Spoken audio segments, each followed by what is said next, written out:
time, so it's good to delay a little bit. So I am live today with Brainjar from. By the way, it seems my mic Your doesn't audio is work. fine. Anyway, I'm gonna try to reconnect. I'm live with Brainjar from Composable that is focused on bridging Cosmos to other ecosystem. And the first ecosystem that they bridged is Polkadot with the non-custodial IBC bridge. Takes only 2 minutes to bridge the assets from Polkadot to Cosmos, and we are with Spade from Neutron. And for a long time, I didn't know that you are the essentially founder of the Neutron, right? Yeah, I mean, we're a founding team, so like there's 12 founders. So, but yeah, I'm one of Okay. them. Okay, so I thought it's maybe smaller group because initially I assumed you are like community manager or something like that, but seems your role was far bigger than this. So we are going to talk a little bit about the bridge that is being built between Composable and Neutron, which is essentially the same IBC bridge as we could have to the same ecosystem. But I want to learn what will be the benefit for Neutron. Is there be any different? Maybe that will be the main bridge to Neutron. Maybe that will be the main connection between Dot to Cosmos will be via the Neutron. So I will start with Omar because I don't think maybe Neutron community knows you that well. If you can like introduce yourself a little bit and Composable as well. Yep. Yeah, sure. So, so I'm Brainjar, also known as Omar. Composable is focused on bringing IBC to multiple different ecosystems. We first did this between connecting Polkadot to Kusama itself. So, first cross ecosystem implementation of IBC outside of Cosmos was between Polkadot and Kusama. And now, 1 month ago, we launched a connection between Cosmos and the Dotsama ecosystem, where we've connected to Neutron, Osmosis, a bunch of chains, and trying to now sort of push use cases as much as we can throughout the ecosystem, and really trying to establish this version of Dot, given that it's IBC, as the canonical Dot versus something like Axel Dot or other more trusted sources of Polkadot assets. And so I think longer term for us, the Polkadot connection is really just the beginning. Eventually, we're also looking to connect to Ethereum very soon, and near we've also received a grant for as well. So the hope is that our Centauri sort of bridging hub becomes an IBC hub in the future for multiple different ecosystems, and collaborating with Neutron is definitely of interest for us, especially because we're also looking at potentially becoming a consumer chain ourselves, which I don't know if I ever said that before, but I've said it Yeah, now. alpha. So yeah. Yeah, I think I discussed with you privately, but not sure if I have on the video. Do you see any, like, before we go, do you see any interest now, like, because bridge is live, do you see maybe some volumes being bridged between Polkadot and Cosmos? And if so, do you see its majority from Dot to Cosmos or opposite, or and is it rising or like it's rather staying low? Yeah, I mean, so when we first started, the volume was probably like 10 or 20 users, per day. But now, as the use cases are getting built up, and hopefully we actually list Dot on Osmosis finally after like almost a month of front end issues, which are getting resolved. So thanks so much for the Osmosis team for that. As we start seeing more and more use cases, also like we have governance proposals for Dot as collateral on Mars, Dot as collateral on Umi. Most of the flow has been, uh, Polkadot to Cosmos. We've also been noticing people doing arbitrage of like different liquidity pools within Cosmos and the Pablo DEX, like our DEX on our chain. Yeah. So I think it's, so now we're at, somewhere around 50 to 100 users per day. But we're, steadily increasing this based on more and more use cases. You That's just pretty cool. reminded me to claim my rewards. I have $20 in pending rewards on the Pablo DEX, and Nice. yeah, uh, I'm early liquidity provider. I have good amounts there. Like, is there a plan to bring, like, because as there is Neutron, what, like, Spade, did you try Pablo yourself, or you haven't? Not yet, unfortunately. Like I've been looking to try quite a few apps recently, but like that plus like, I mean, just a job plus trying to find an apartment as I moved back to Lyon has been kind of like taking all my time. So I have a bucket list of things to try, and Pablo is on it. Yeah, and also Bridge, I assume you didn't try as well, yeah? Not yet. I'm waiting for the integrations on Neutron to be able to ape all of my dot into that. Oh, so it's not Neutron yet, right? We have like there is a Stargate. Well, it is connected as far as Yeah. I know. Like a pool on Astroboard has been bootstrapped. I think the proposal on Mars to add dot as a collateral type is ongoing, and there's also talks about like projects that are looking to launch on Neutron eventually, like potentially Levana and others, to potentially use dot as collateral as well. So these things are sort of like falling into place. Another thing that I found interesting was the idea that we can, like, with this IBC connection, you can bridge dot, but you can also bridge liquid staked tokens of dot, right? And so Brainjar is obviously a lot more familiar with the ecosystem in Polkadot, but there's I think Bifrost is the leading liquid staking protocol in the ecosystem, and I think like it would be super interesting to get V dot, I believe, into the ecosystem, as I think it's like, yeah, just like with Cosmos, if you can get the yield of the asset over as well while bridging, like, might as well do that. I think it makes it an even better collateral type. Yeah, I was just checking Lido, because initially you were working for Lido, right? You were working for Lido on Terra, and I was just checking. Yeah, so I was working for P2P, Yeah. and P2P was building Lido on Terra. Yeah. Yeah. So yeah, we because I was just checking Lido website, and you don't really support the DOD. I think there was a team, I think it was MixedByte, that implemented Lido on Polkadot, but I believe this implementation was shut down recently. Yeah. Now I was just thinking, like, curious, because DOT has one of the highest APRs, right? So I guess I mean, the major business of Lido is obviously like Ethereum, like the size is uncomparable to anything else. But I was thinking maybe Terra was pretty good. It was like $10 million TVL, which was basically like almost the size of Lido on Ethereum right now. But obviously that was propped up by Terra and the massive sort of like bubble that was. Well, like at first, so sorry for like going, like, at first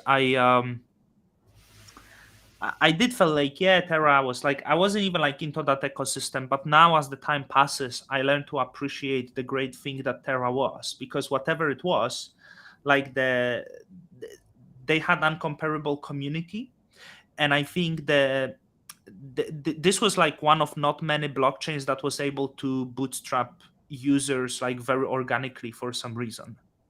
And I feel the difference. Like in many chains, you have for example, when I think of finally got it. when I think of many other blockchains, that it's mainly the bootstrapping venture. They raise money and they via money like try to bootstrap, but Luna kind of had it because people. Well, I mean, Luna raised a good deal of money from VCs. It was pretty centralized, and they raised a shit ton of money. But I agree that they did a really good job at bootstrapping. I was going to say an organic economy, and I think there was a bit of that.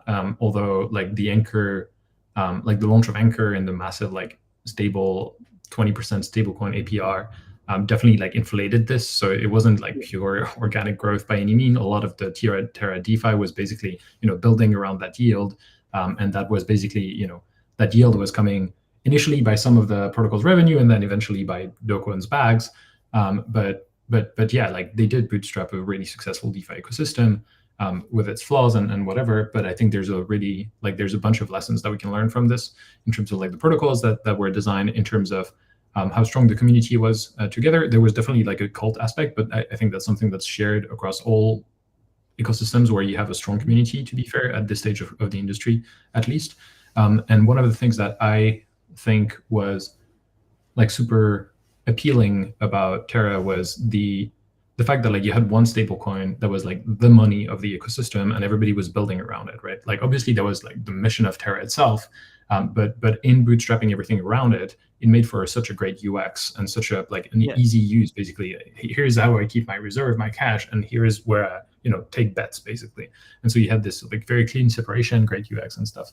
I think this is something that eventually should be replicated in Cosmos. I'm not saying like building an algorithmic stablecoin that crashes, like that part, let's try to avoid it. But having a very good stablecoin, well, having a good stablecoin that doesn't crash and that can be built around, I think is a superpower in DeFi. Well, surely it will be impossible to make 20% yield on the stablecoin, though, like that on the stablecoin that doesn't crash, right?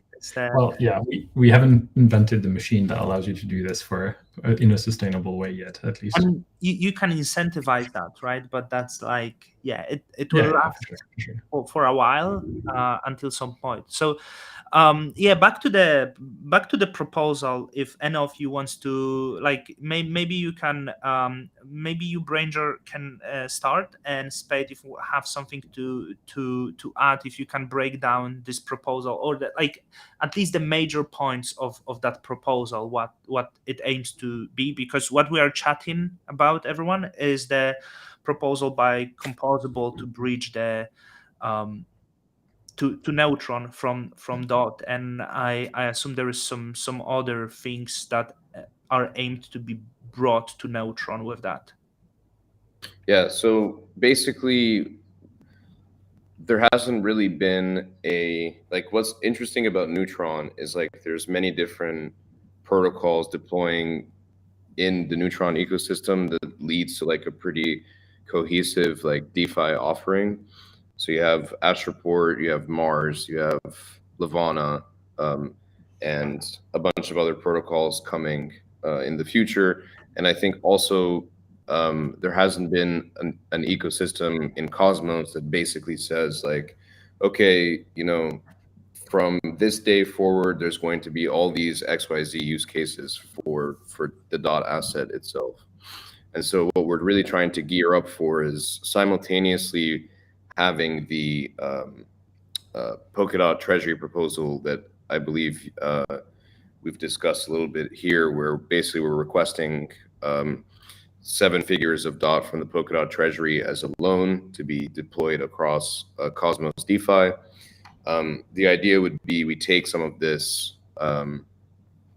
DOT and deploy it through Astroport, set up some interesting emissions vaults for liquidity, both using Pika and the Neutron token, and also creating, Neutron pairs, Neutron emissions as well. And then, using this liquidity to then bootstrap further use cases. So to get something like collateral listed, you need liquidity. And so the idea is we have liquidity on Astroport, which bootstraps the sort of Mars discussion. So the idea is like we have this, coalescence of all these different things you can do with DOT, and hopefully, Neutron becomes the crossroads for the use cases of IBC to other ecosystems, while Centauri becomes like the actual bridge. I guess that's sort of how I see the interplay between the two ecosystems. Yeah, by 7 digits, like it's roughly around million, right? Was it? Yeah, that's right. In Gride, like I was thinking it's actually not that much. Why not asking for more? I think this is the first time that this has been done before. So I think we're going to try with this first proposal and then do a lot more in the future. Like scale up, especially if we have something like Time Wave, where we can use not a multi-sig, but actually like contracts with covenants and stuff like that, we can definitely scale up. This is definitely not going to be the first proposal by any means. I think that's a super interesting idea. Like a cross ecosystem covenant contracts is kind of wild, based on IBC basically. So that's super exciting. That's right. Yeah, and I was thinking here about the amount, right? Because DOT is like huge ecosystem in terms of market cap, right? Well, It's what's still the like treasury double. of Polkadot like? How much DOT is there in the treasury? That's a good question. A lot. I don't have the exact numbers, but definitely more than 100 million for sure. Yeah, Rarma, you are in the comments, so please, Rarma, if you can actually check this out, so we can bring it up, so we can know this. But like, I was thinking like that small amount because that is the median, and Polkadot is actually very. Not sure if you saw this Brainjar. There is the Kusamic or something like that. It's the YouTuber. It's relatively small YouTuber, 3,000 subscribers, up to 4,000, something like this. And he just got $60,000 from DOT Treasury. I know, like it's crazy. for a year or something. Yeah. And it's like, shit, I'm in the wrong place. Like, because that's what I figure out. Like, those ecosystems are very niche. Yeah. And there is like no one talking. So if you talk, like, like no one else is doing that, right? But also like think about DOT, they don't have on-chain activity actually. Like Cosmos is like. So I think that's actually a really interesting question. So DOT is pretty widely listed on centralized exchanges. It has a very high market cap. There's like volume on centralized exchanges, but so far it's been very tame on chain. There's very little of a DeFi ecosystem for it currently. And so I assume that like one of the purpose of this entire initiative is to fix this. But like, how do you think about, incentivizing people who like DOT holders to basically, learn about these new opportunities, potentially deploy their assets there? How do you think about like user and basically capital acquisition for the entire initiative, right? Yeah. So there's like, okay, so there is like the easy answer and there's the hard answer. So the easy answer is like, we get the whales in DOT to start doing things by like specifically targeting them and marketing towards them, right? Or like, it's also a small community. So like going and speaking to people who have DOT is a generally pretty easy and straightforward process. Actually convincing them to do something is, they have to want to do. That's why I think liquid staking is important, because they make so much money from staking. There's no point for them to do anything with DeFi. So that's sort of the easy answer. The hard answer, and what I think is actually the more like longer term strategy, is we have a new crop of DOT holders, essentially. Like, we sort of assume, okay, like the whales are going to do their whale thing, but let's actually try to build up a strong user base of people who want to hold DOT because it's a blue chip asset and are interested in doing something with their DOT, but maybe 6 months ago they never owned DOT because they didn't have a SEX like Kraken account or something like this. And I think that that's really what Polkadot actually needs. It like needs people who actually are not super tied to the centralized world, right? Like all these whales are very much so, SEX users, as you pointed out. Whereas I feel like within Cosmos, people are excited about having decentralized technologies to ape. And so I think I'm really, really interested to see, like, through these initiatives and through these proposals, do we actually start to now grow the holder base of DOT itself? That's sort of the idea of the proposal. We pitched the Polkadot How do you feel community. about? like, Go ahead. how do you feel about the support from the Web3 Foundation and the other sort of like core teams of Polkadot? Like, how do they see composable, the idea of bridging dot to other ecosystems, and potentially like, you know, helping ensure that there's uptake in these new opportunities for the asset? Is that something that they take kindly on, or do they see this as like competing with, you know, parachain ecosystems or? Yeah, so I think there's like two segments within the parity Web3 ecosystem. There's like the Polkadot people who made a bunch of money and, you know, were one of the first, you know, 50 employees of Polkadot, and they don't want to disrupt their ecosystem because everybody made so much money. Like they're richer than God, basically. And then you have the new segment of people who join parity in Web3 because they're excited about decentralized technologies and they want to actually provide this to the broader ecosystem. I would say like the former is probably doesn't want to disrupt anything at all. They want to build their own technologies and their own bridges, so that they have control of everything, right? There's also this is why Polkadot is building their own bridge hub, right? Like they say they're building their own bridge to Ethereum. They say that they're building their own, you know, bridge between Polkadot and Kusama. So these guys want to own the full like end-to-end pipeline.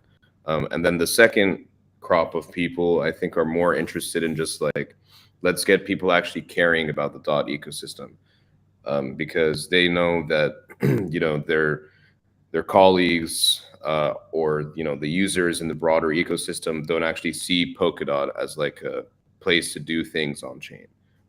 So I think like there's this internal battle between these two different types of groups within these like organizations, but I'd say overall like people are excited about the idea of, can we get new people to actually hold dot? Makes sense. Yeah, What's the sorry, Don? What's the name of the bridge that they're building at Parity Web3? Yeah, it's so a long time ago there was this team called Snowfork that was building a bridge between Polkadot and Ethereum. They never launched, and then they basically got purchased by, or I'm not really sure how this went down, but they did some sort of proposal where they said, hey, we want to become a common good parachain, aka owned by the Polkadot ecosystem. In exchange, you pay us, you know, several seven figures of dot, and we build this bridge for you, and we maintain it. And so that was sort of Parity's way of, or Polkadot ecosystem's way of getting bridges built by them, was funding this team. Do you feel any competition coming from there for composable? I don't think so, to be honest. You know, they've been trying to ship for 3 years, so I mean, maybe they have more, maybe they have more traction now, or whatever. But I don't actually feel like the path. So first of all, the path of like ETH to Polkadot, like, I don't think is going to be interesting. Like I don't actually. Isn't there already Moonbeam for this? Like you just deploy the usual bridges to Moonbeam, and that's the. And people didn't really use it that much, you know. Like today, post the Nomad hack, there really isn't like that much TVL floating around in Moonbeam as a result of these bridges. So I don't think that people will care about ETH to Polkadot. I think people will care about Polkadot to ETH, but only if they go through an ecosystem like Cosmos, where people actually care about decentralization for the reasons that I mentioned before, right? Like, I think it's going to be interesting for dot to show up on Curve or Aave or Compound or any of these like DeFi blue chips. But it has to go through like a path where there's actually people to go use these use cases. I don't actually feel like Polkadot people would do that, you know, whereas maybe Cosmos people would do that.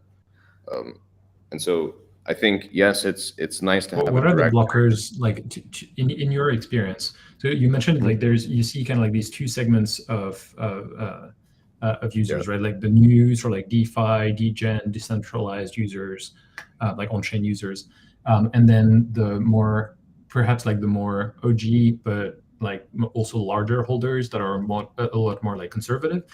What do you see as the like typical blockers? Like you mentioned the hurdle rate. So the idea that like in staking they're earning a bunch of money, and so like just the opportunity cost of not being in staking is super high, so they don't want to do things. But as you said, like there's liquid staking for that.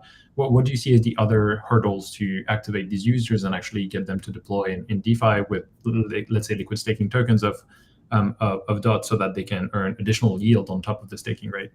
I think so.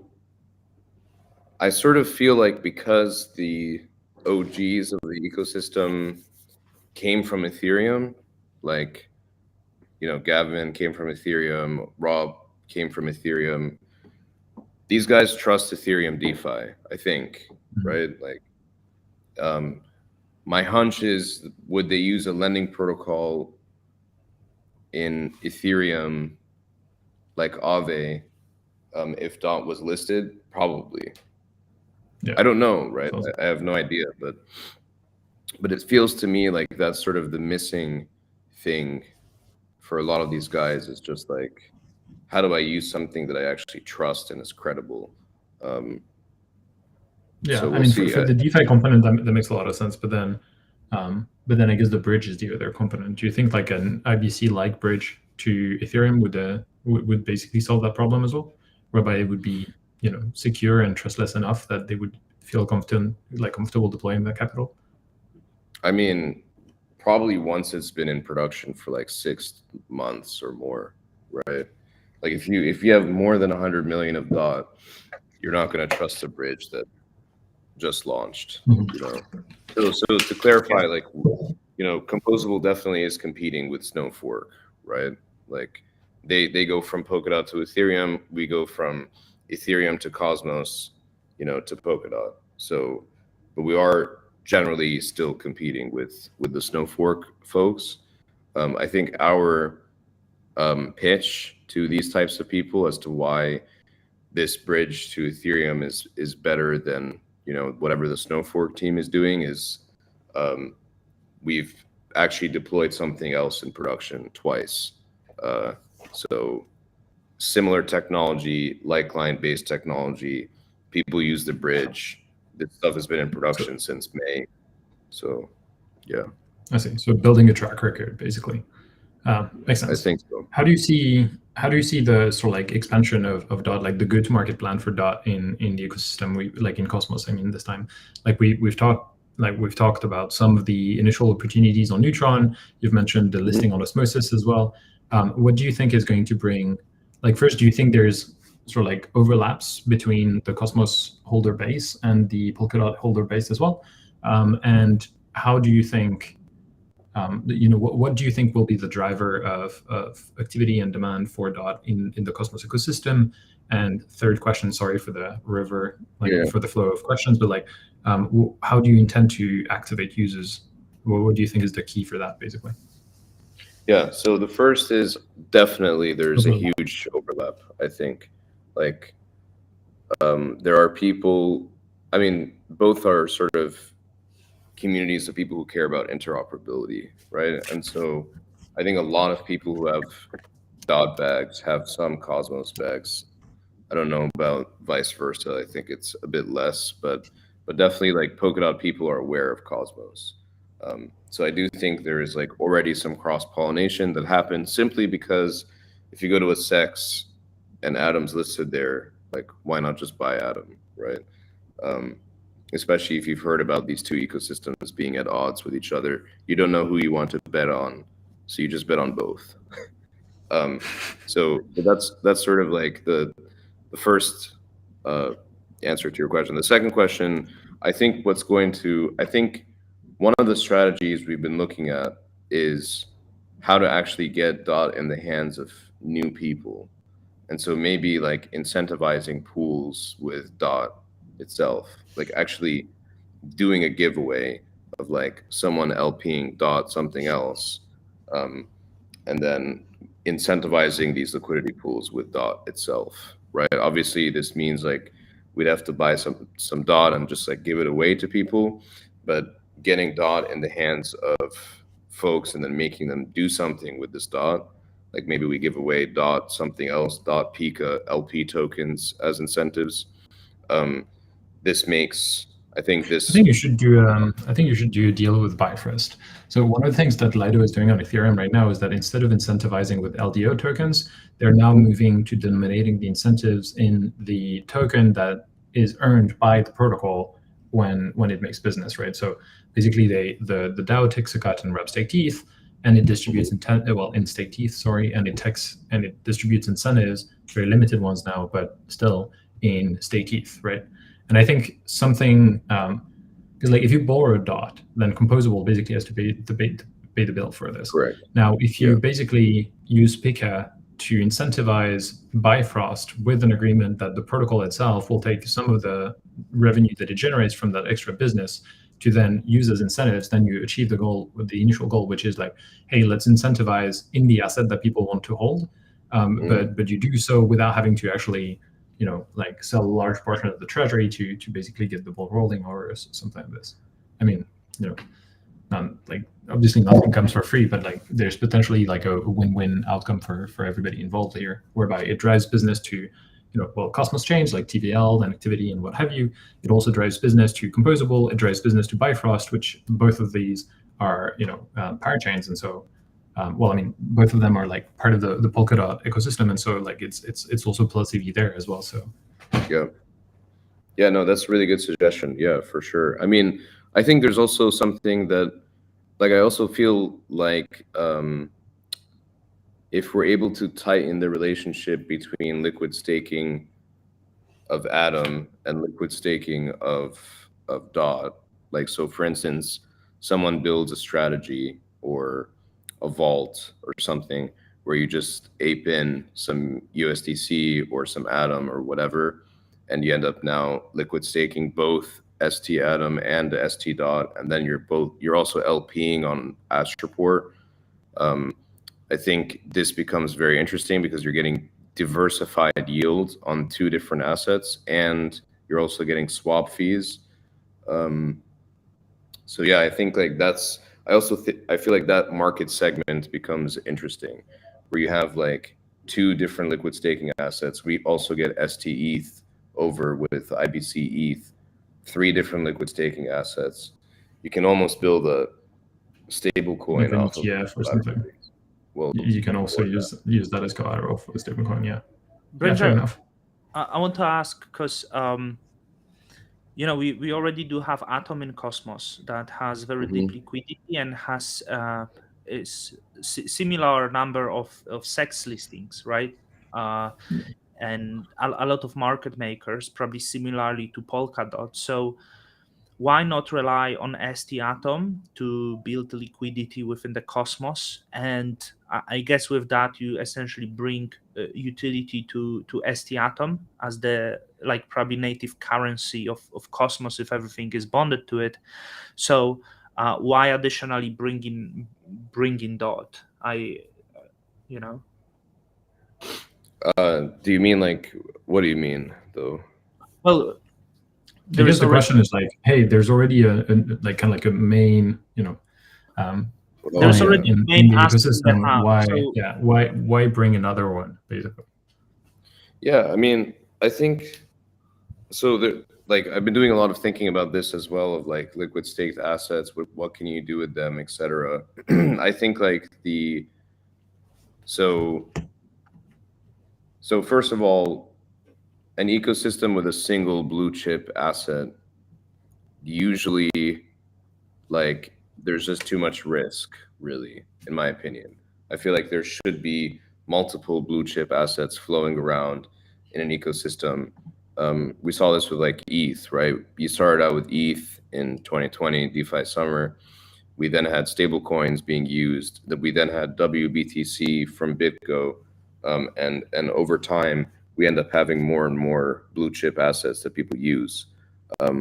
I think that there is a case to be made for Cosmos to become the home of liquid stake derivatives, especially if there's some interesting use cases for these liquid stake tokens for things like security.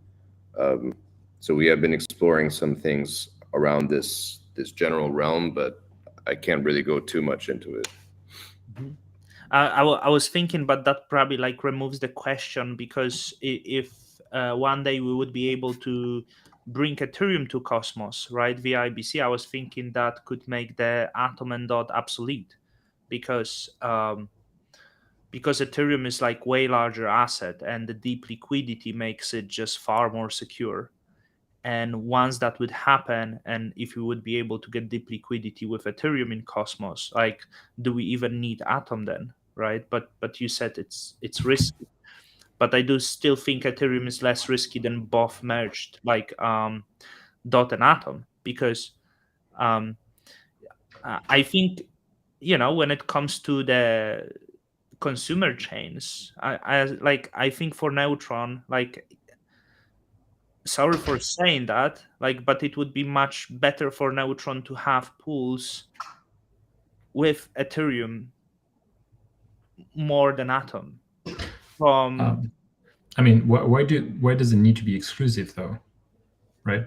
Like if we follow this logic to the absolute, then why have other blockchains? Like we already have Bitcoin, and it's the most secure and stuff, but it doesn't do everything. And people want to, people have different views of what the future is and what infrastructure is required to build that. And so as a result of this market, just like plays bets and value stuff, and that changes over time. And so like sure. Ethereum and Bitcoin are more established, they're more stable, less volatile because they're a bit more mature and they have more liquidity on chain and off chain as well. Probably a lot more market makers are playing around with them as well. But it doesn't mean that these other assets are useless. Actually, like I think it's actually a good outcome if we get a diversity of assets into the Cosmos ecosystem. Like obviously we need to build an economy around Atom, and that has been something that has been long awaited and something that I'm excited about. Like Stride has been doing a killer job at creating ST Atom and bringing it to the ecosystem. I think they've been doing really, really good in this regard. I hope Lido is going to be able to do as much of a good job or even better. And so I think like those are very bullish development for Atom, especially once there's an actual economy of stuff that you can do with it, just like on Ethereum, whereby you can literally use that asset as money within the ecosystem, which is sort of the case in Cosmos, but sort of not the case at the same time.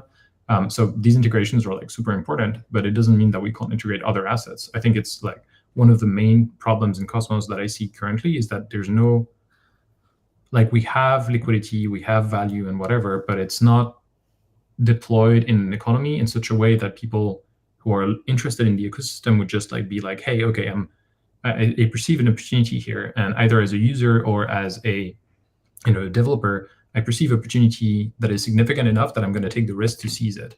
I'm going to dedicate time to learning about this ecosystem, or I'm going to dedicate time to basically build in this ecosystem, right? And so bringing these assets, so like what we're doing with Spaydth, ETH itself, what Osmosis is doing with BTC, with what Brainjar and Composable are doing with Dot, all of these things I think are basically the complementary, right? What we want to ensure is that like Atom is used everywhere, and that all of the other assets are used as widely as possible, and so that they're as appealing as possible to import to the ecosystem, because that's net new value that is brought into the ecosystem, and that therefore justify additional growth and an actual economy, basically. That's sort of the way that I see it. I'm not saying that I'm right. It's just my opinion, basically. Yeah, I'm trying to think, right? Like it doesn't have to be exclusive, but if you allow too many assets, that's actually increasing the risk sometimes. At least that's how I feel, because some of these assets, like, what risk are you talking about? For example, like if you want your asset to be more volatile, you quite likely bond it with Atom. If you want your asset to be less volatile, you bond it with Ethereum. That's like for a liquidity pair? Exclusive. Sorry? For a liquidity pair, you mean? Yeah. Yeah. Well, I mean, like what I'm saying is you don't necessarily even need to make it a liquidity pair. Basically, like there's other ways to manage liquidity. There's like the balancer type pools and whatever. There's also like just like single-sided deposits. There's stuff like depositing as collateral and then borrowing something else to take a bet and or hedge, and then using that to, for example, provide liquidity. So having the asset in the ecosystem doesn't need that you as a user are you're forced to provide liquidity either, depending on your risk profile and what your view on the market is. There's like the point should be that there's a variety of ways for you to use it. Yeah, like I'm not precise. Like I don't know much about this, but like from user perspective, as the more secure asset, if I would have like IBC bridged Ethereum in Cosmos, I probably would feel much more secure holding my assets in Ethereum. Yeah, And I would, kind of agree. I kind yeah, of agree. I think the main difference is that like there's net new purchases. Like I think your argument stands well if the idea is that like, oh, people who are sitting on cash are going to choose one asset to deploy that cash into and then use that in DeFi, right? But the fact of the matter is that for both ETH and Polkadot and Atom and like a lot of these other assets, there are existing holders, people who have like either small or small or massive bags of these assets, and for now I've basically been either holding it into a wallet or just staking it and then waiting for stuff, right? Like I bought DOT like years ago, and I've never touched it since then, and it's just stuck in staking. Maybe I've been slashed to the ground, I have no clue. But like if there's DeFi on Neutron for that asset, I'll try to find my private key again and I'll try to deploy it, because now there's something for me to do with it, basically. And so like that scenario I think is what's important for the ecosystem, basically, like deploying existing pools of capital into the economy to help like basically build that economy up, right?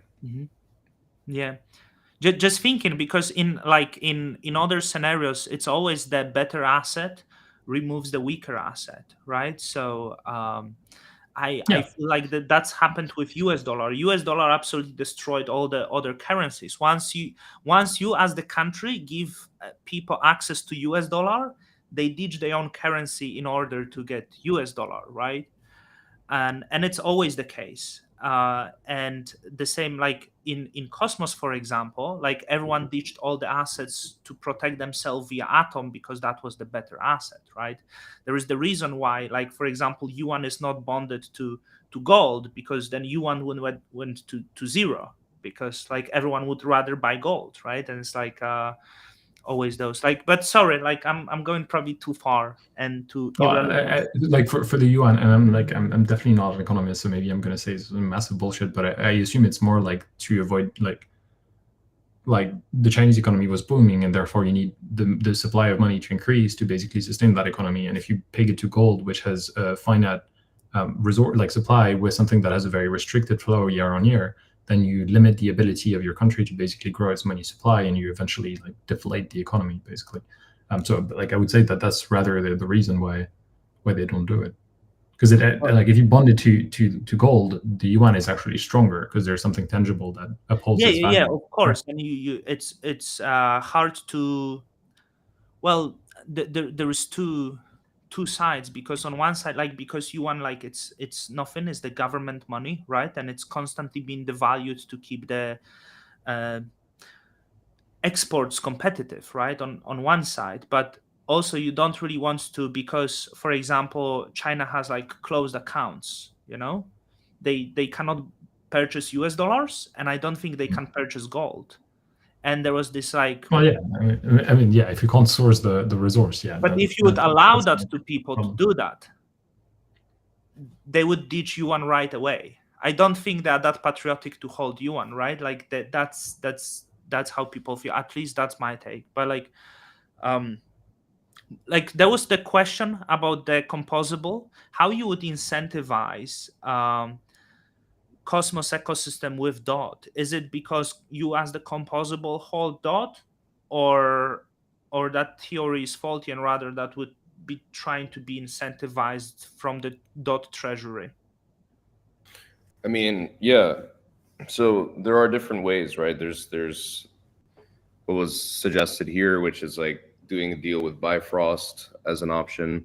There's also just like, using DOT from our holdings as well. So yeah, I mean, or we just get a grant from the Polkadot Treasury as well. So there are different options here. I think really like what we end up doing is just going to be setting up the pools, having liquidity be there, and then turn on the gamification. Because I think, first of all, we need things to be like mentally there for people. We could do something interesting like what Swell is doing with like their Voyager quest or whatever, where they have to do different things. Swell, the protocol? It's a liquid staking protocol, right? Yeah, exactly. So like they're new, but they have quite a bit of TVL now because they've launched these like pearls thing where you have to do like 10, 15 different things and you get a pearl. This pearl gives you like access to their token that launches in the future or something. It's like very old, like 2020 vibe DeFi quests. So I think these types of things are definitely things we're thinking about. And I think, especially in the context of Ethereum, like one of the things I think that we've been pretty good at within the Cosmos ecosystem is like identifying use cases that people actually want. And I think we're going to do the same thing in Ethereum. We're going to go roll out a bunch of interesting use cases on Ethereum with Cosmos assets. Because for me, I don't believe that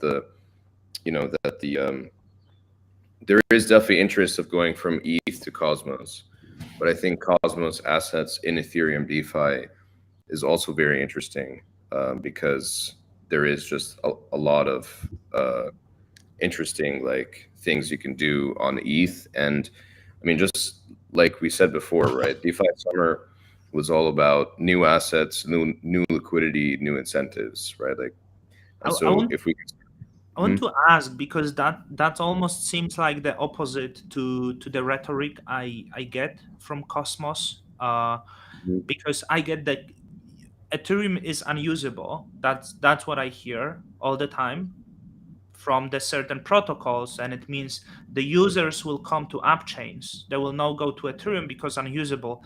But what you are saying right now, you say no, Cosmos assets in Ethereum. So I assume you don't think it will be unusable. I mean, look, I think right, rather like, they will find solutions to scale that, correct? yeah, I mean, I think that it's hard to see how this will play out, right? But obviously, like, I don't think that enough bridges have explored the option of going from Cosmos to Ethereum the right way. Right. And I think like there was like a failed, not really failed, but there was a couple, experiments on Arbitrum with Cosmos assets. It was okay, not really amazing. So I don't know. I mean, so let's just take this as an example, right? If you can mint DAI off of Atom, that makes Cosmos way better overall, right? You bridge that DAI, you can use it on Astroport, Neutron. Like, if Atom is collateral on Aave or Compound, that's also huge and massive, or ST Atom as well, because the amount of liquidity that gets unlocked is just insane. And so I think if we think of Ethereum as this like turbocharged layer for Cosmos assets, and then you bring that liquidity back to Cosmos, I think that's really what we're missing and what we need. Yeah, and also like what you say, it brings utility to Cosmos once the Cosmos goes out. And now in the case of the DOT, what DOT people should actually see, that I wanted to say it before, there is not much on-chain activity for DOT. And I think if DOT would be able to deploy more money into Cosmos ecosystem, right? I'm saying like tens of millions of liquidity, and maybe be even comparable liquidity provider to Atom, that brings up a lot of utility to DOT, because in the best interest of Cosmos is then to preserve the value of DOT, so they can also build their own ecosystem. Yeah, right? I mean, realistically, it also makes DOT like the Polkadot treasury, it grants the Polkadot treasury the ability to basically act as a kingmaker in Cosmos, whereby it could enter pretty bespoke deals with certain protocols that it thinks are going to add value to DOT, and then basically strike governance deals with them, and then in exchange for that bootstrap a shit ton of liquidity in there. And I think that's actually one of the things that like the Cosmos Hub should be doing, to be fair, for multiple reasons. The first one is that like so far we've been talking about this as something that the protocols basically do for free, right? They take money, they give it to you, and then you do something with it. I think there's actually a framework, a model to be built here for like liquidity as a service, right? Whereby these treasuries not only do this and extract strategic benefits from doing so, e.g., having protocols that will provide bespoke services for their asset, but also are able to like monetize this. Basically, hey, your chain is on replicated security. My validator set runs your chain, so therefore the risk of me deploying these assets there is very low. I'll give you a low rate. Or you're on a completely different ecosystem. I have to trust a third-party bridge. Okay, to adjust for that added risk, the rate is going to be higher. And so what that does is that one, it helps basically securing these deals helps protocols get out of the sort of like the rat race and get to a point where they actually are providing meaningful services. Two, it helps treasuries generate revenue, and two and three, it helps them also like extract benefits for like bootstrapping their assets in very strategic ways. And so like I think it's going to be interesting to see, like Polkadot seems to have jumped on this. Like there have been discussions about like having an allocator type of solution. There's now this deal with Composable and the Polkadot treasury to bootstrap DOT liquidity in the Cosmos ecosystem. There's the time wave stuff on Neutron and with the Cosmos Hub. And I think it's super interesting. One of the other one of the I guess that's less related to Composable. So sorry, Brainjar, for wasting your time here. But one of the things that we've seen in Cosmos currently is that like there's a lot of FUD about the alignment between Neutron and Cosmos Hub. I think and I understand where it comes from, but one of the fears that people have is that like Neutron will be successful and then leave the Cosmos Hub, and therefore the Cosmos Hub basically doesn't get too much back from its investment into Neutron in terms of like mindshare and whatever. And I think it's kind of like a vicious sort of cycle, because like that doubt actually prevents the hub from taking the actions that it needs to ensure that Neutron can't leave. Because like just like the mental model I have about this is that a chain that deploys a significant portion of a project's capital into that project basically becomes the de facto kind of like layer one to that project, right? So like what you see is that like if you have a rollup where most of the liquidity is USDC and it wants to fork, well, basically, what decides which rollup people will follow, because they're DeFi oriented and therefore the financial value is like the most important aspect of that rollup, is literally going to be circled basically. And that's true for consumer chains as well, right? So the more of Neutron's economy the Cosmos Hub owns, the more difficult it is for Neutron to leave, because if it did so, it would basically shoot itself in the foot and lose most of the value that there is, right? And so there's like, that's why I'm like, that's one of the other things that I mean by strategic value for these treasuries to actually be engaging in deploying that liquidity, right? You're bootstrapping, like economic benefits, strategic benefits, and also you're sort of like enforcing long-term alignment and sort of like protocol loyalty or something. So yeah, like I think that has been like another thought. Yeah, it almost like the DOT treasury could take over what ICF is doing, right? They could just take over Cosmos if they wanted, because well, no, I don't think so. Or what Atom Accelerator is doing, right? Like they try to bring utility to Atom, but DOT can come like, no, we give you, because the main utility of Atom is essentially liquidity, and that would be easily stolen because there is nothing else to being offered, right?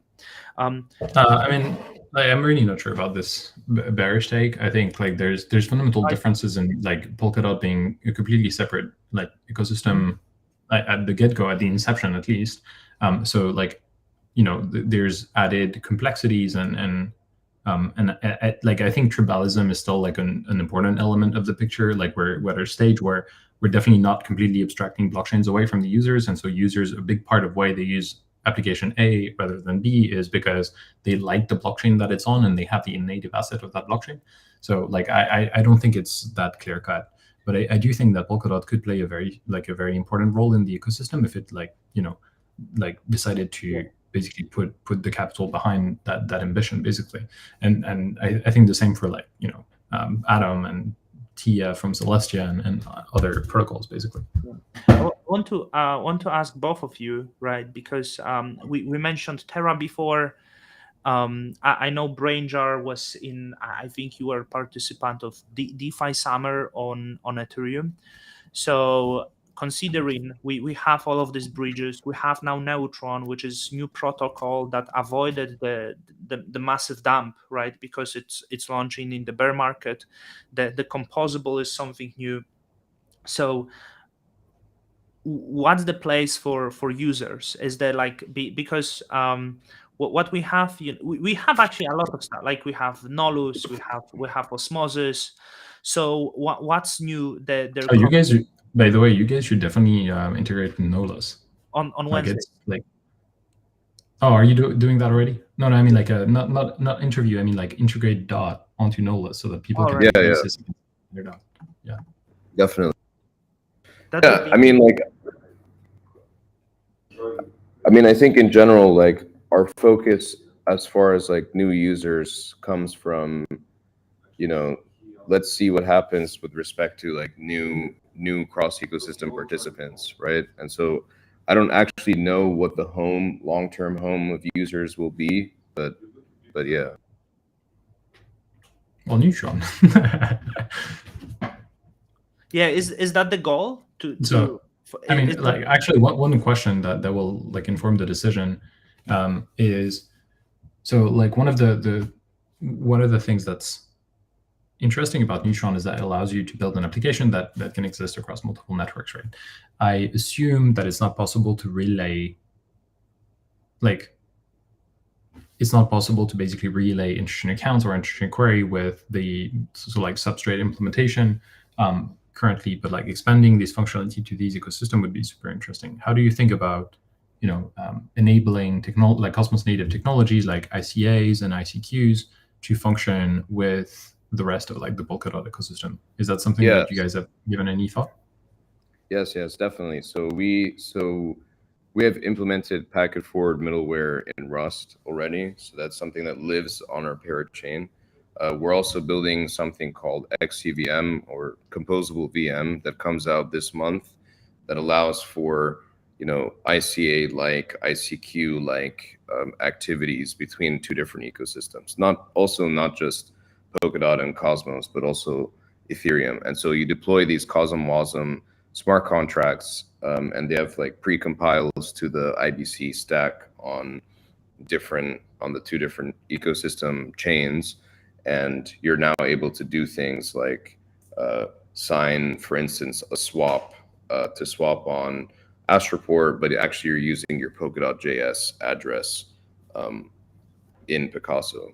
And so I think that's ultimately what we're doing all this IBC work for, is to be able to create the base layer for this sort of interesting cross ecosystem layer of doing all these different chain agnostic activities. So ultimately, Neutron becomes a spoke where basically if there is deep dot liquidity on Astroport, it becomes essentially the home for people on Ethereum, people on Cosmos, people on Polkadot wanting to now do a swap, and they want the best execution for it. If Neutron has the best liquidity pool for it, then people will use Astroport on Neutron without even knowing that the underlying chain actually is Neutron. Nice. All right, I'm gonna have to hop off. Yeah, I know. So will be just last question to Brainjar. You can hop out because it's it will relate to Neutron, but you're not needed. Are you having another? You having a lot of? Yeah, unfortunately, I'm a few minutes late to another call. Yeah, you thanks for having me on. You try to speed out the distribution of the Neutron token, if you don't mind. Right. On it, sir. We'll take, it's locked anyway, so no rush. But you can stake, so there's But rewards, yeah, right? yeah. So yeah. There's no staking. It's a consumer chain. Well, you lock up in the DAO and you get rewarded with the No, tokens. there's no rewards. Oh, no rewards. There's no rewards. You're not missing out on anything. Don't worry. No That's rush. fine then. I don't. That being said, from your feedback on your previous video, one, yes, we are going to salvage this website because it is pretty outdated and needs to have a lift. We're going to do a simple fix soon, and then we'll do the overall thing a bit later because we need resources for this. And then two, yes, that's going to happen as well. All right. Cheers, folks. Thanks for having me on. It was great to chat. Bye-bye. Yeah. Take care. Bye bye. So Brainjar, at the end, like I know that the Ethereum is coming, so we got dot bridge. By the way, you will have difficulties to focus on something because once you integrate like 3 blockchains, like will you not have too much on your plate trying to work on all of that? I mean, so we phased it out, right? So I guess like we spent a lot of time building the Cosmos Polkadot bridge. First, we launched like the Polkadot Kusama bridge, then we launched the Cosmos Polkadot bridge.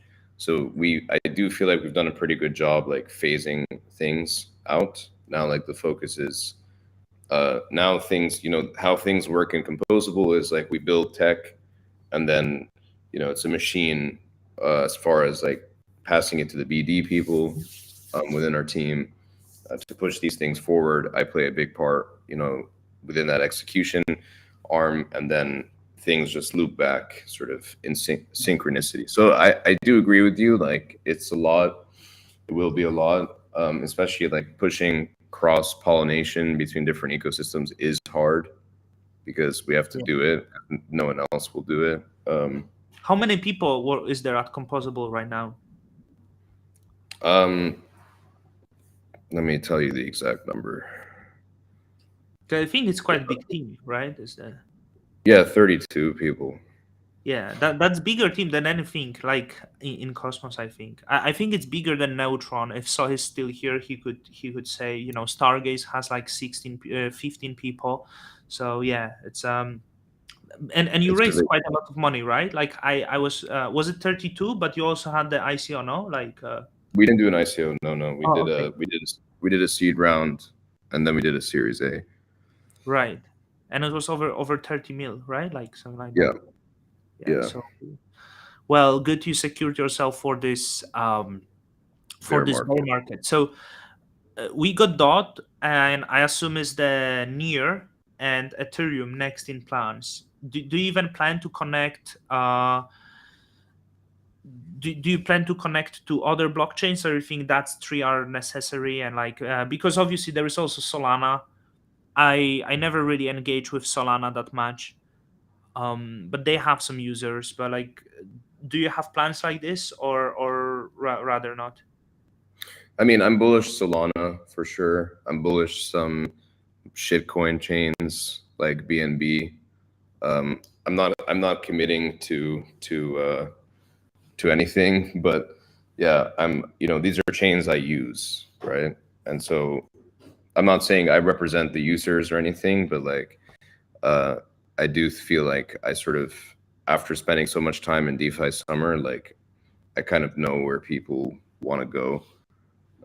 So yeah, like that's what I like. BNB, you mean Binance Smart Chain, not BNB as the currency, right? Like it was considered one big scam because there was so much scams. I remember early on. But is there something going on? Like, is there some good? They have very high activity, which is they have volumes similar to Ethereum, no? I mean, yeah. I mean, I haven't really used the chain in quite some time, but I think in general, like, yeah, there's a lot of users there. People like love to use it, and it's a different type of user base, right? Like, it's not the Ethereum like people. It's like people in Asia, people in like India, Africa, like very very like non-Western user base, which I think is really interesting because like if we can get those types of people to Cosmos, right, and vice versa, that becomes those are the people like it's a lot easier to get 100 users from that community to give them, you know, Yeah. $2-3 of an airdrop and have that 100 people speak to another 100 people, speak to another 100 people, than going and trying to get people from, you know, Western communities who complain about like a $5 airdrop. You know what I mean? Yeah. Like That the cost of acquiring users from those regions, I wonder like why not trying really like now when you say that, and it's not even complaining about $5 airdrop, like $100 airdrop was at some point, like there was a point where like either you get few thousands or it's not even worth, right? yeah, Because it so like, and that was essentially the yearly income of some families, like if that would be user in India or whatever, right? That's the reality. It almost makes me think like maybe the Cosmoverse should be in like Bangalore or something like that. um they have a lot of developers there, right? Like I know they did like South America, which has potential, but I think still the users in this Southeast Asia has very active on-chain, like well, I said on-chain, I don't know if it's on-chain, but a lot of crypto users. I think way more than Europe, for example. So yeah, that could be what you do now. Like do you like busy with work, or you use some of the applications right now? yeah. I mean, so I mean, I'd say like 80% of my time is like, you know, composable, and then like the last 10% of my time or 20% of my time is trying new applications. I was obviously I've been using like friends.tech, which everyone's talking about. I've been using some new applications on Solana recently. Um, Jupiter Exchange is really interesting. Um, what else is there? I I don't need know. I mean, Yeah, mhm. I need to start going to those places because how those exchanges on Solana work? Does they have like high APR incentives, or is just the fees? Yeah, they have really high liquidity incentives right now because they're Okay. still like new-ish, Yeah. not super new, but like new-ish. Yeah. Um, I was going a little bit on the shit coins, and I like ruined everything. Maybe you've seen the mock coin on the timeline. no, Like there was mock, and it was like I thought I missed when it was like 400k market cap, and then like it did nearly 100x, and the shit coins I bought, I'm just like uh I'm overholding. But friend tech, do you think, because I remember one thing and I hesitate to go on the friend tech, there was BitCloud. Remember yeah, BitCloud? it's all the same, right? Like it's all the same. Yeah, just like the comment mentioned, you're farming a future token for Jupiter, so people think it's going to be amazing.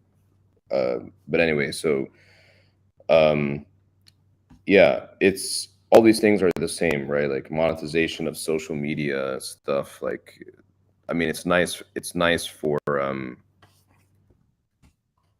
it's nice Does it? for like influencers, but if you're a normal person, I don't know like what the benefit actually is, right? Like, Yeah, for like I still didn't make the page because I think the influencers, they earn the fees or something like that, right? When they yeah, when people trade they token. Is it connected to Twitter, or how it works? yeah. So basically, it's like people buy shares in your Twitter stake, I guess, Hmm. um, and like they just trade the shares in a market.